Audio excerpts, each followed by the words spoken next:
Halo teman-teman, perkenalkan nama saya Marlen Francisca Metkono, NIM 22011400995. Saya adalah mahasiswa di Universitas Nusa Cendana Kupang, Fakultas Keguruan dan Ilmu Pendidikan, Program Studi Pendidikan Guru Sekolah Dasar. Dalam video ini, saya akan menjelaskan materi tentang isu dan masalah sosial budaya dalam pengajaran IPS. Pada poin pertama ini kita akan membahas tentang tren globalisasi dan keragaman budaya. Yang pertama itu globalisasi. Globalisasi artinya suatu keadaan atau kondisi di mana isu dan masalah-masalah yang ada menyangkut berbagai bangsa dan negara atau bahkan seluruh dunia. Pendidikan globalisasi sendiri adalah salah satu sarana agar siswa mengerti bahwa mereka adalah bagian dari masyarakat dunia. Sekalipun demikian tidak berarti harus mengingkari dirinya sebagai warga dari sebuah bangsa atau suatu negara. Untuk contoh masalah atau isu yang sifatnya global itu seperti krisis energi, baik persediaan kandungan minyak bumi yang tersisa, masalah harga maupun penelitian tentang sumber energi pengganti. Yang kedua itu seperti perang nuklir dan perdagangan internasional. Yang kedua itu keragaman budaya. Keanekaragaman budaya dapat diartikan sebagai suatu keadaan di mana suatu masyarakat memiliki lebih dari satu perangkat gagasan, tindakan, dan hasil karya. Keanekaragaman budaya ini diantaranya mengambil wujud perbedaan ras dan etnik yang dimiliki oleh sebuah masyarakat. Dalam masyarakat ini yang memiliki keanekaragaman budaya timbul dari berbagai masalah dan isu-isu, diantaranya itu adalah pembaruan prasangka dan melahirkan superioritas dan inferioritas. Yang ketiga, pengajaran IPS dalam era globalisasi dan keanekaragaman budaya.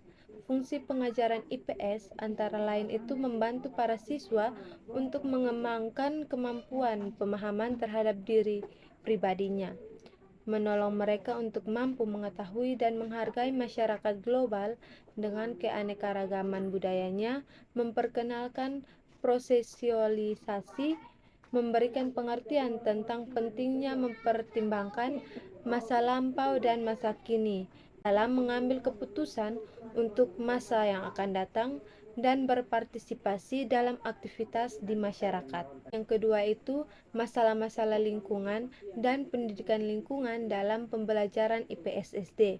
Sesuai dengan perkembangan zaman dan kemajuan peradaban manusia, maka ada usaha-usaha yang dilakukan manusia untuk mengubah, mengolah, dan menaklukkan alam. Usaha-usaha yang dilakukan oleh manusia itu pada gilirannya membawa dampak pada perubahan tatanan lingkungan alam yang ada. Seringkali dampak yang ditumbuhkan oleh lingkungan alam itu sedemikian rupa sehingga tidak menguntungkan juga bagi kehidupan manusia. Contohnya itu bencana alam seperti banjir, bahaya kekeringan, kelaparan, tanah yang tandus, polusi udara, tanah dan air, baik secara langsung maupun tidak langsung bersumber dari ulah manusia juga. Yang ketiga itu masalah-masalah hukum ketertiban dan kesadaran hukum dalam pembelajaran IPS SD.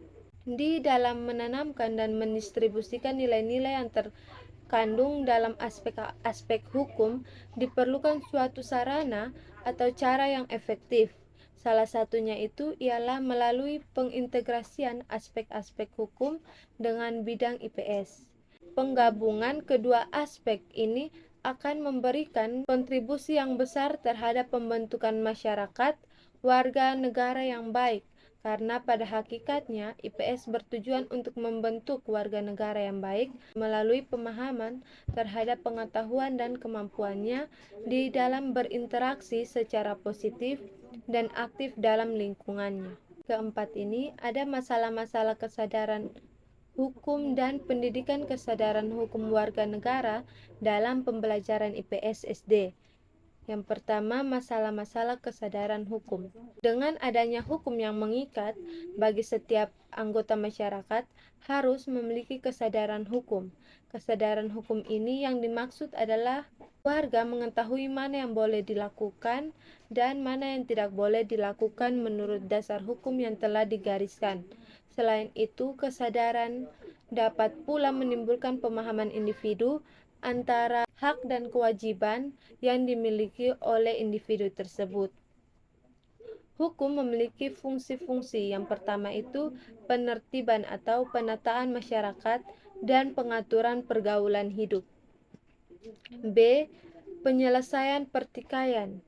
Yang ketiga, memelihara dan mempertahankan tata tertib dan aturan-aturan jika perlu dengan kekerasan. Yang keempat, pengubahan tata tertib dan aturan-aturan dalam rangka penyesuaian pada kebutuhan-kebutuhan dari masyarakat.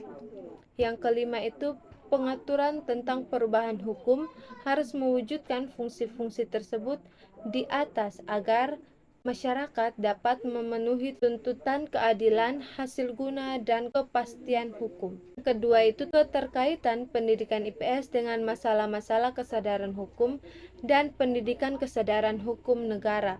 Menurut Wesley, IPS bukan ilmu sosial, tetapi IPS adalah bidang perhatiannya sama, yaitu hubungan timbal balik di kalangan manusia. IPS ini hanya terdapat pada pengajaran program sekolah semata-mata. Ilmu-ilmu sosial dipolakan untuk menggambarkan human knowledge melalui penelitian, penemuan, eksperimen, dan sebagainya. Dengan materi dan permasalahan yang kompleks, IPS dipolakan untuk tujuan-tujuan instruksional dengan materi sesederhana mungkin, menarik, mudah dimengerti, dan mudah dipelajari. Yang kelima ini, kita akan mempelajari tentang pluralisme, budaya, dan keanekaragaman etnis dalam pendidikan IPS SD. Keragaman budaya menurut Kwejarnaningrat pada tahun 1980 mengandung dua arti kata, yaitu keragaman yang artinya ketidaksamaan, perbedaan, dan budaya yang berarti dalam rangka kehidupan bermasyarakat yang dijadikan milik manusia dengan belajar.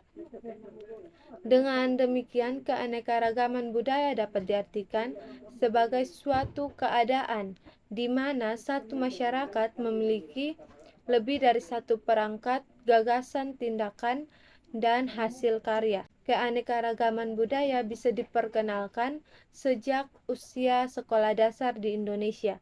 Sejak kelas 3 dimulai dengan memperkenalkan perbedaan-perbedaan yang ada pada kelasnya. Misalnya perbedaan jenis kelamin, latar belakang orang tua, kemampuan belajar, dan sebagainya. Pendidikan keanekaragaman budaya juga merupakan sebuah pendekatan dalam proses belajar dan pengajaran yang didasarkan pada nilai-nilai yang demokratis demi terpeliharanya pluralisme budaya yang dimiliki oleh masyarakat dan menjaga kelangsungan adanya saling ketergantungan yang ada di dunia ini, meningkatkan perkembangan intelektual, sosial, dan kepribadian para murid sehingga mereka mampu mencapai potensinya yang terbaik. Dalam hal ini, guru juga memegang peranan penting karena guru dapat membuat suatu perubahan dalam kehidupan pada para muridnya, dan perubahan ini bisa positif maupun negatif. Baik, sekian materi yang saya sampaikan. Terima kasih.